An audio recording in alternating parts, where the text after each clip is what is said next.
Olá, muito boa tarde. Está no ar o Jornal da Assembleia.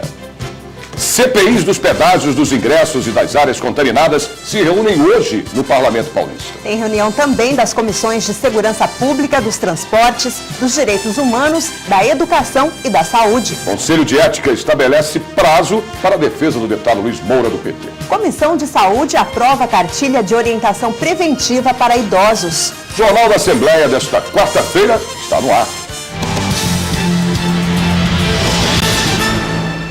Vamos agora direto ao plenário Juscelino Kubitschek, de onde fala ao vivo o repórter Mauro Friesman. Mauro, boa tarde. Quais foram as decisões tomadas ontem no plenário?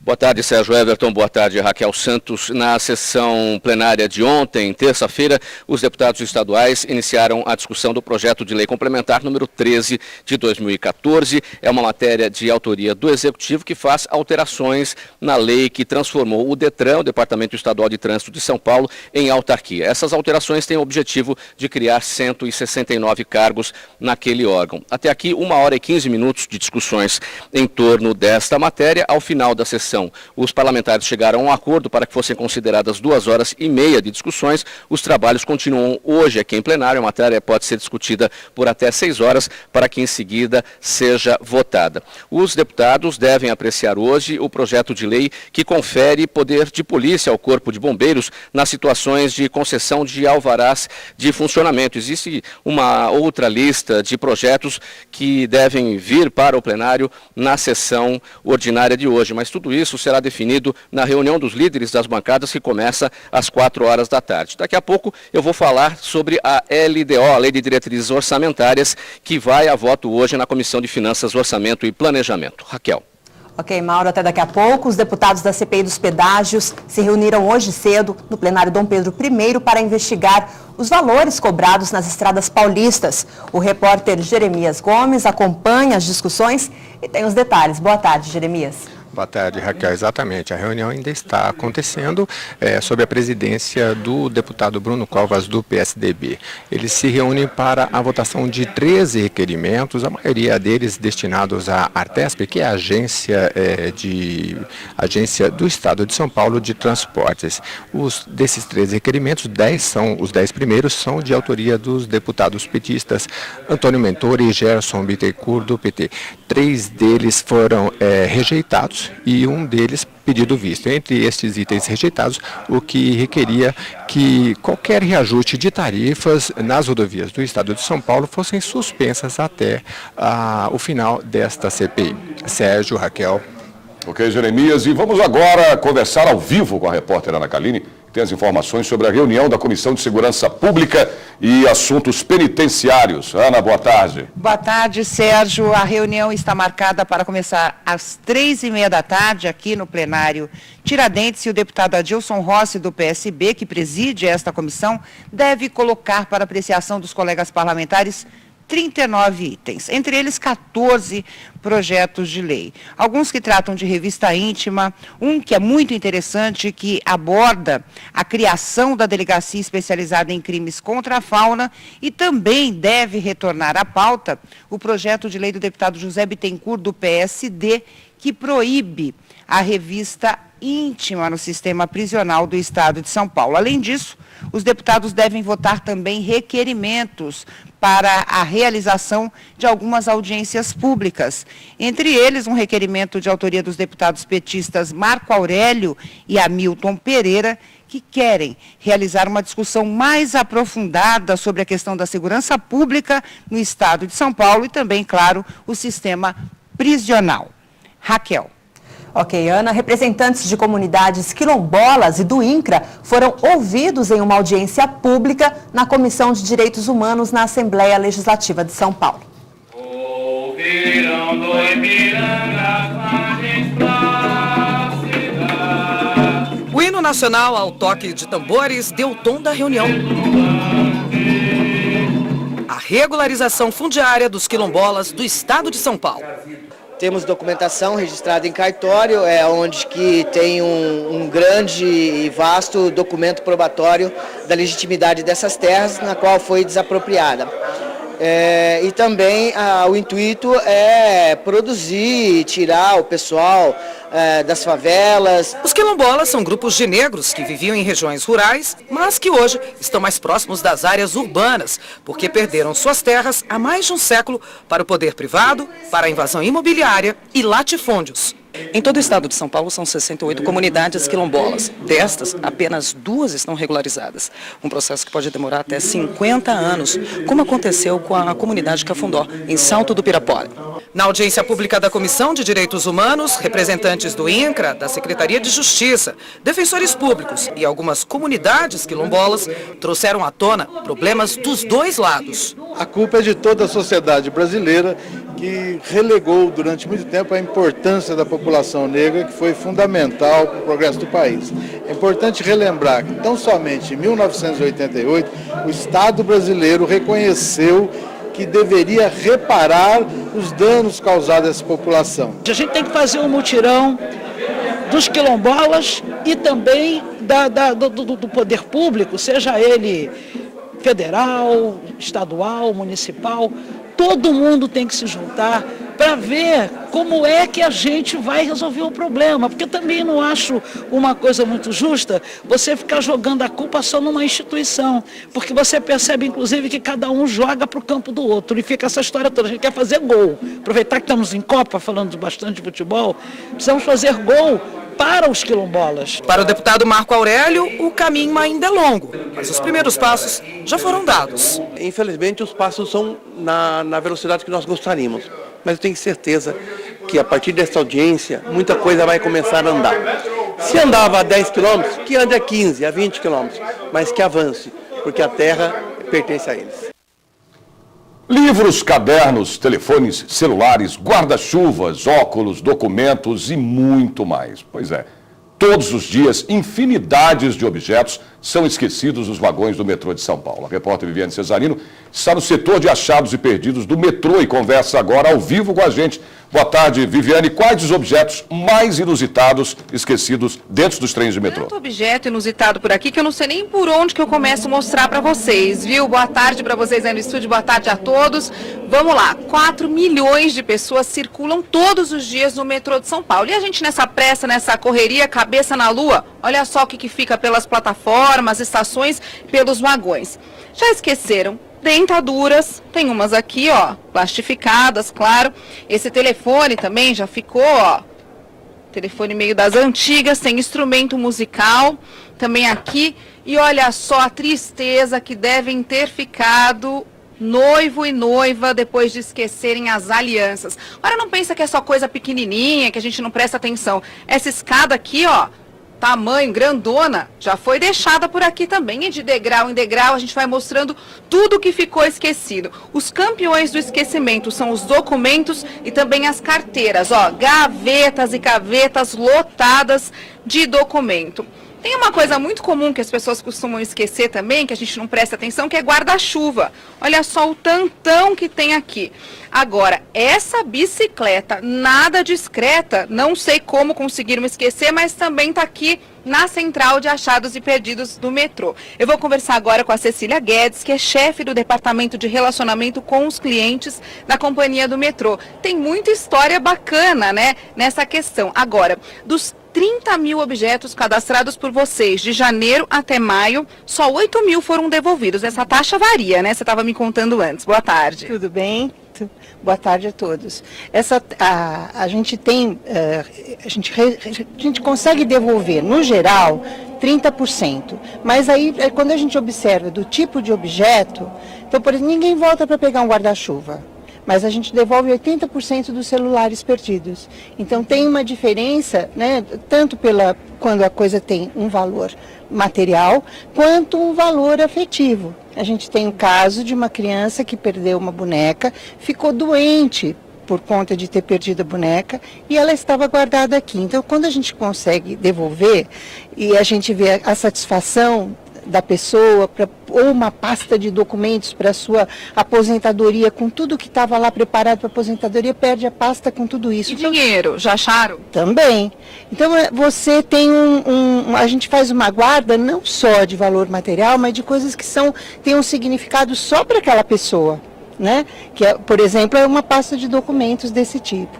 Então, para a gente é muito importante fazer esse tipo de guarda e conseguir, muitas vezes a gente, se está identificado, a gente vai atrás para avisar a pessoa que está aqui, porque às vezes a pessoa perde, as pessoas encontram por aí e trazem para cá. Então ela não associa que poderia estar aqui no metrô. Tá certo. E aqui eles cadastram tudo e colocam no site. Então, se você perdeu alguma coisa, ainda há esperança, você pode encontrar. O site é o www.metrô.sp.gov.br. Daqui a pouquinho a gente volta para mostrar também o que acontece com esses objetos todos. Sérgio, Raquel. Ok, Viviane, até já. Vamos a informações do trânsito em São Paulo. Você vê aí imagens ao vivo da Rua da Consolação, uma das principais ligações entre bairro e centro da capital.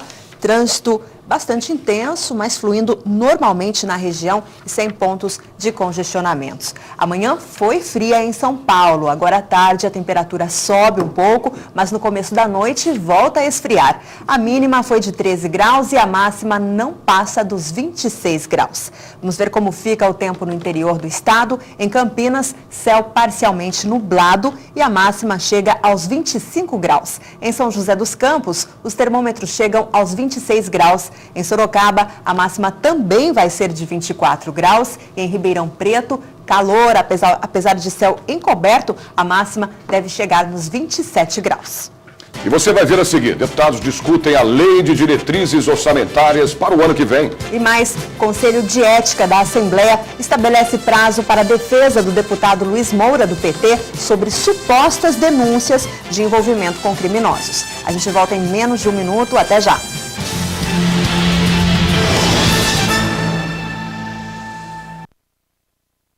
A prática de exercício físico aumenta a qualidade de vida e estimula a saúde. Pessoas com o hábito de se exercitar diminuem o risco de doenças vasculares, ganham massa muscular e estimulam o emagrecimento. Quem pretende levar uma vida mais saudável pode começar com exercícios ao ar livre, em parques, praças e centros esportivos. O ideal é aproveitar os momentos mais frescos do dia, antes das 9 e depois das 5 da tarde, evitando o calor. Use roupas leves e fique de olho também para evitar a desidratação, bebendo bastante água. O importante é contar com a orientação de um profissional adequado e ficar atento aos limites do próprio corpo para evitar lesões.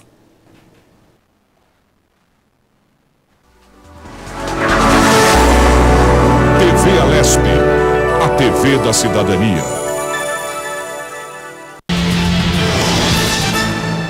O Conselho de Ética da Assembleia estabelece um prazo para que o deputado Luiz Moura, do PT, esclareça as supostas denúncias de envolvimento com integrantes de facção criminosa. O Conselho de Ética e Decoro Parlamentar colocou em votação nominal a proposta do líder do PTB, Campos Machado. Ele pediu que o deputado Luiz Moura, do PT, seja informado da representação recebida pelo Conselho e possa se explicar por escrito. Serão investigadas as supostas informações de que o deputado Luiz Moura teria envolvimento com integrantes de uma facção criminosa que age dentro e fora dos presídios de São Paulo. O requerimento foi aprovado por 5-2. Apenas os deputados Cauê Macris, líder do PSDB, e a deputada Célia Leão, no mesmo partido, votaram contra. Não saio satisfeito, né? O nosso encaminhamento era para que o deputado Luiz Moura pudesse ser ouvido aqui no Conselho de Ética, e o que o Conselho aprovou aqui, né, foi justamente fazer com que ele seja colocado e dado as suas explicações por escrito, né, e não era o que nós esperávamos. Apenas a informação dos trabalhos aqui do Conselho de Ética para que ele possa se defender por escrito, o senhor não acha suficiente? Não acho. Eu acho que ele mesmo já foi em plenário, né, fez algumas colocações, e acharia que aqui no Conselho de Ética nós poderíamos aprofundar mais o tema, né, e diante disso aí sim, né, poderíamos ter algum juízo de valor a respeito em relação a esse caso. Então acho que não foi uma boa ação por parte e aprovada hoje no Conselho de Ética. O PSDB não quis explicações alguma em relação ao caso, e o deputado Cauê Macris perdeu a oportunidade de fazer qualquer outro encaminhamento. O único encaminhamento que teve, o PSDB votou contra. Portanto, se tem alguém aqui que não quer explicações, que não deseja que o assunto seja abordado no Conselho de Ética, é o PSDB e nenhum outro partido. Felizmente, o Conselho tomou uma medida correta, uma vez que o deputado Luiz Moura não é réu em nenhum processo, ele não tem nenhum inquérito que o investigue. Uma vez que um outro deputado pede explicações, o Conselho encaminhou e pediu explicações para ele. Acho que foi correto e satisfatório. Depois o Conselho vai avaliar as explicações. Agora, o deputado Cauê, que saiu tão indignado, ele poderia, por exemplo, pedir para que os deputados do PSDB que sofrem denúncias graves do Ministério Público também façam o mesmo que o deputado Luiz Moura vai fazer. Seria um procedimento correto e justo, né, e adequado com a casa. Porque é muito fácil você, para fora, fingir uma coisa e para os seus ter uma outra posição, que foi o que ele teve agora. É lastimável. Nós sabemos que tem deputados do PSDB que são acusados de receber mensalão de organizações sociais pelo Ministério Público. Então ele poderia representar esses deputados aqui e pedir explicações, uma vez que ele está indignado com a posição do Conselho de Ética. É lastimável que o deputado tenha tido essa posição. O Conselho de Ética também decidiu que Luiz Moura terá o prazo de 5 sessões para entregar as explicações.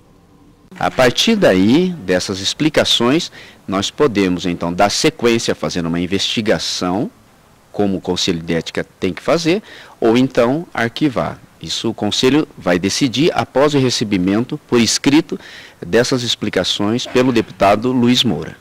Hoje tem reunião extraordinária da Comissão de Finanças, Orçamento e Planejamento para discutir a Lei de Diretrizes Orçamentárias para o ano que vem. Quem tem as informações ao vivo é o repórter Mauro Friesman. Mauro. Olha, Raquel, a LDO, a Lei de Diretrizes Orçamentárias, serve de base para a elaboração da Lei Orçamentária Anual, ou seja, a matéria não traz números, apenas as metas de investimentos do governo do Estado nas mais diversas áreas. É importante destacar que a Comissão de Finanças, Orçamento e Planejamento da Assembleia Legislativa realizou 21 audiências públicas nas mais diversas regiões administrativas do Estado para colher sugestões populares que possam ser convertidas em emendas parlamentares ao Orçamento Estadual de 2015. Aprovado o relatório na Comissão de Finanças e Orçamento, a matéria fica pronta para vir aqui para o plenário Juscelino Kubitschek para a votação final. A reunião da Comissão de Finanças, Orçamento e Planejamento acontece daqui a pouco, a partir das 2h30 da tarde, no plenário Tiradentes, sob a presidência do deputado Mauro Bragato, do PSDB. Sérgio. Ok, Mauro. E os deputados da Comissão de Educação e Cultura ouvem hoje o secretário estadual de Cultura, Marcelo Matos Araújo. E quem tem todos os detalhes ao vivo é a repórter Ana Kaline. Ana. Sérgio, além do secretário da Cultura, os deputados devem ouvir também o secretário estadual da Educação, o professor Hermann Wurwald. Os dois vão prestar esclarecimentos sobre as ações de suas secretarias. Metas, números e investimentos. É bom lembrar que essa prerrogativa é prevista na Constituição do Estado de São Paulo, ou seja, todos os secretários, presidentes de autarquias, são obrigados a vir à Assembleia Legislativa do Estado de São Paulo prestar esse tipo de esclarecimento. A reunião deve começar às 3h30 da tarde no auditório Franco Montoro, sob a presidência do deputado Carlos Neder, do PT. Sérgio. O repórter Jeremias Gomes está no plenário Dom Pedro I, onde acontece hoje à tarde a reunião da CPI que investiga áreas contaminadas no estado de São Paulo. Jeremias, é com você. Exatamente, Sérgio. A partir das 4h da tarde, aqui mesmo no plenário Dom Pedro I, sob a presidência da deputada Vanessa Damo, do PMDB. Eles já se reuniram, os deputados, em uma reunião no dia 18 deste mês, quando foi definido que há um prazo de 15 dias para que os deputados apresentem, designem um grupo de trabalho que irá visitar esses principais locais, essas áreas contaminadas. O foco principal desta CPI, inicialmente, pelo menos, são 3 locais. O condomínio Barão de Mauá, na cidade de Mauá, os terrenos onde foram construídos o Shopping Center Norte, na zona norte da capital paulista, e também o condomínio Zacnart, onde há um condomínio popular. Os deputados se reúnem então a partir das 4h da tarde e ainda há um prazo para que se apresentem sugestões até o dia 2 de julho, apresentem sugestões para a investigação de outras áreas contaminadas no estado de São Paulo. Sérgio, Raquel. Ok, Jeremias, vamos ver Mais informações aqui do trânsito de São Paulo. Você vê imagens ao vivo da rua Santa Ifigênia, região central da capital, conhecida como o maior centro de eletrônicos. Trânsito tranquilo na região neste momento. Veja como fica o tempo no interior e também no litoral do estado hoje. Em Santos, a máxima não passa dos 26 graus. Em São José do Rio Preto, a máxima prevista é de 27 graus. Em Mogi das Cruzes, a máxima fica nos 25 graus. E em Piracicaba, os termômetros chegam aos 28 graus. Você vai ver depois do intervalo. Comissão de Constituição, Justiça e CPI dos Ingressos se reúne hoje à tarde na Assembleia de São Paulo. E mais, a Comissão de Saúde aprova a cartilha de orientação preventiva para idosos. A gente volta depois do intervalo. Até já.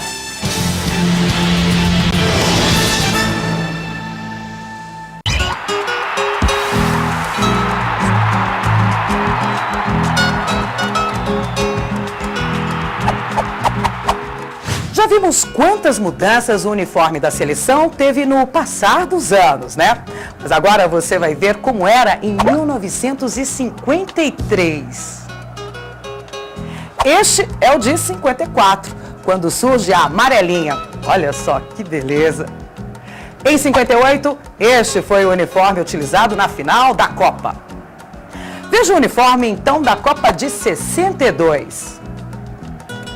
Na Copa de 74, o uniforme utilizado foi o número 2. Estranho, hein? Em 77, novo uniforme para nossa seleção. Já em 2002, novos detalhes no uniforme na grande conquista do Penta.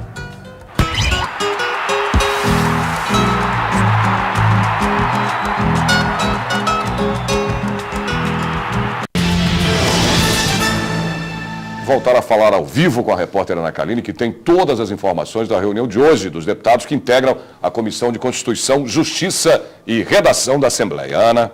Sérgio, sempre são muitos itens apreciados pela Comissão de Constituição, Justiça e Redação. A reunião deve começar às 3 da tarde no plenário Dom Pedro I. Deputada Maria Lúcia Amari, do PSDB, vai colocar para apreciação dos colegas parlamentares 120 itens, exatamente, para debater a questão da constitucionalidade e da legalidade de projetos, processos e também moções. Vários assuntos, questão da pessoa com deficiência, segurança com monitoramento de câmeras e também outras questões ligadas à saúde, também ICMS e direitos humanos. Como eu disse, a reunião começa às 3 da tarde no plenário Dom Pedro I.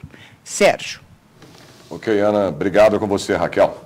Comissão de Saúde aprovou cartilha de orientação preventiva para idosos e acredita ter cumprido a meta estipulada para a comissão no primeiro semestre.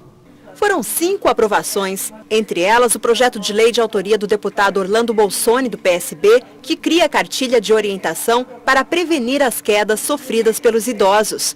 O projeto de autoria do deputado Roque Barbieri, do PTB, que autoriza a criação de clínica de recuperação para dependentes químicos em Birigui, também foi aprovado.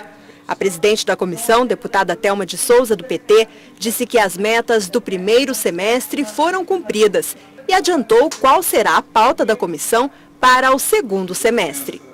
Nós chegamos aos objetivos das pautas que foram traçadas para a comissão no primeiro semestre e deixaremos para o segundo semestre, de início, 4 debates que serão juntados às pautas que colocaremos em função dos requerimentos e também dos projetos dos deputados. E quais são os debates?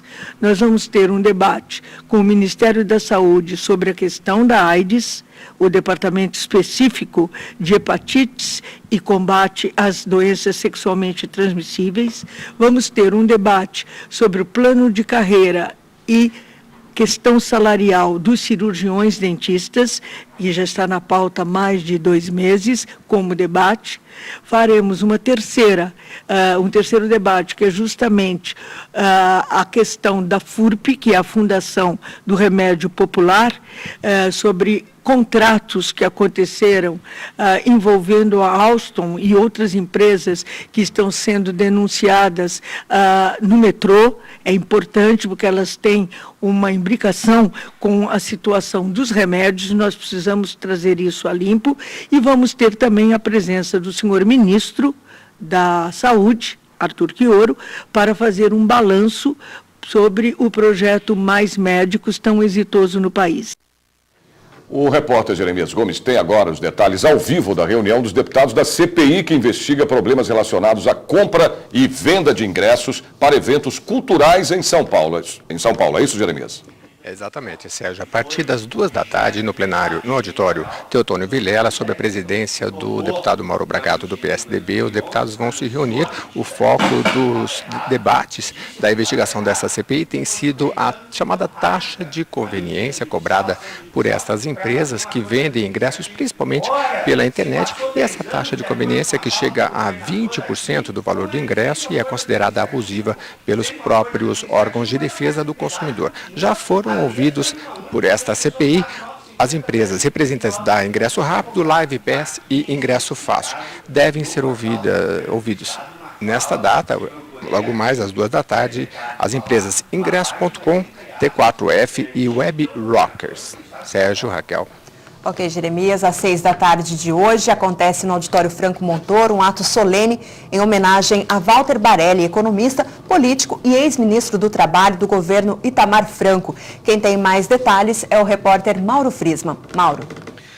Olha, Raquel, todas as secretarias de Estado possuem diversos programas sociais que têm como objetivo atender e beneficiar a população como um todo. Mas com o passar do tempo, muitos destes programas ou perderam força ou até estão parados. E o objetivo deste ato solene aqui na Assembleia Legislativa, que contará com a palestra do ex-ministro do Trabalho, Walter Barelli, conforme você já citou, tem a finalidade de fortalecer as políticas públicas na área social. O professor Walter Barelli é bastante engajado nesta área. O ato solene vai acontecer a partir das 6 da tarde, no auditório Franco Montoro, e o solicitante deste ato solene é o deputado João Caramês, do PSDB. Voltamos ao estúdio. Obrigado, Mauro. E a gente volta a falar ao vivo agora com a repórter Viviane Cesarino, que está no setor de achados e perdidos do metrô de São Paulo. Viviane, como é que se faz para recuperar, um objeto perdido? Existe uma equipe de 19 pessoas que faz a triagem desses objetos e coloca tudo na internet. Então, quem perdeu alguma coisa pode acessar o www.metrô.sp.gov.br e colocar os detalhes do dia que esqueceu, da estação que estava e tentar procurar esse objeto. Ou pode vir pessoalmente aqui na estação da Sé, que concentra os objetos encontrados, como fez a Mônica, que há um mês perdeu essa sacola toda chique, de produto de beleza e acabou encontrando, perdeu lá na Tucuruvi, chegou aqui descrente, saiu com a sacola, Mônica? Verdade. Eu Mostra perdi. pra gente o que tem aí, tem bob, tem fixador de maquiagem, tem acetona, tem os meus bobs. Era tudo pro casamento da amiga, o casamento passou, mas a sacola ficou. Isso é verdade. Mas a gente se arrumou de outro jeito, Não teve os nossos produtos, mas a gente se arrumou do jeito que podia. Mas você acreditou que pudesse encontrar depois de tanto tempo? Não, não achei, Porque foi praticamente um mês. E como é dentro do metrô, tem gente que não devolve. Então a gente achou que não ia mais ver a sacola. E por incrível que pareça, eu achei ela hoje. 50, 60 reais salvos aqui. Graças a Deus, isso mesmo. Muito obrigada pela entrevista. Garantiu então a beleza da Mônica. Vamos continuar conversando com a Cecília Guedes, que é a chefe do Departamento de Relacionamento com o Cliente da Companhia do Metrô. Como é que as pessoas então podem fazer depois que passa um tempo? Quanto vocês conseguem guardar aqui? Qual é a duração desse período? Se a Mônica tivesse deixado mais um mês para procurá-la, porque a gente guarda só 60 dias, porque senão aqui, pelo número que você falou, não dá para a gente guardar. Então, após 60 dias, esses objetos são retirados do nosso sistema, eles ficam numa sessão de triagem e a gente separa. Então, tudo que está inteiro, que tem valor, a gente passa para doação para o Fundo de Solidariedade. A gente doa também o dinheiro que é encontrado, que vem dentro de carteiras, e todos os documentos que nós encontramos, nós devolvemos para de onde eles foram emitidos, para a fonte de emissão do documento. Muito obrigada pela sua entrevista de novo. A gente volta com vocês, Sérgio, Raquel. Ok, Viviane, vamos a mais informações do trânsito em São Paulo. Você vê aí imagens ao vivo da Avenida Paulista, o maior centro financeiro da capital. Trânsito bastante intenso nos dois sentidos, né? Tanto para o motorista que segue no sentido Paraíso, como também para o motorista que segue no sentido Consolação, mas fluindo normalmente. O motorista só para mesmo nos semáforos. O tempo começa a esfriar ainda mais a partir de hoje na maior parte do estado. Em Franca, os termômetros hoje não passam dos 27 graus. Em Bauru, a máxima é de 28 graus. Em Limeira, a máxima fica nos 25 graus. E em Marília, a máxima prevista para hoje é de 25 graus. O Jornal da Assembleia termina aqui. Nós voltamos amanhã, a partir do meio-dia. E não perca às 2h30 a sessão plenária aqui na TV Assembleia. Uma boa tarde para você. Até amanhã. Até amanhã.